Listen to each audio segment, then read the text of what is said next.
पश्चिम बंगाल में चुनावी शोर के बीच में सत्ता की गलियारों से लेकर भक्ति के द्वार तक हर तरफ परिवर्तन की गूंज सुनाई दे रही है। आज केंद्रीय मंत्री धर्मेंद्र प्रधान और रासबिहारी विधानसभा क्षेत्र से बीजेपी उम्मीदवार स्वप्न दासगुप्ता ने कालीघाट के शक्तिपीठ में मत्था टेका।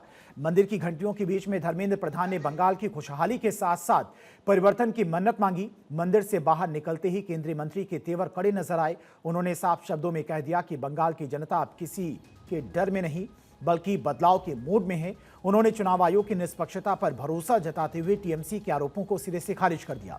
इस दौरान धर्मेंद्र प्रधान ने ममता सरकार पर तीखा प्रहार करते हुए दावा किया कि 4 मई को बंगाल में भगवा लहराएगा। देश की विद्वान आदरणीय स्वपन दासगुप्ता जी चुनाव लड़ रहे हैं।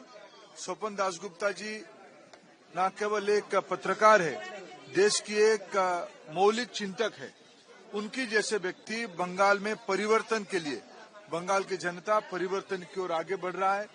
इस बार तय हो चुका है, ममता बनर्जी जी की कुशासन जाना तय है।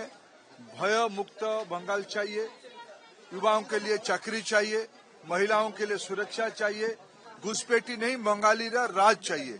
इसीलिए आज भारतीय जनता पार्टी प्रधानमंत्री नरेंद्र मोदी जी की दृष्टि को लेकर चुनाव लड़ रहा है। पूरा बंगाल में परिवर्तन की लहर दिख रहा है। रासबिहारी विधानसभा क्षेत्र इस बार की सबसे हॉट सीटों में से एक है। यहां से बीजेपी ने स्वप्न दासगुप्ता को मैदान में उतारकर अपनी गंभीरता जाहिर कर दी है।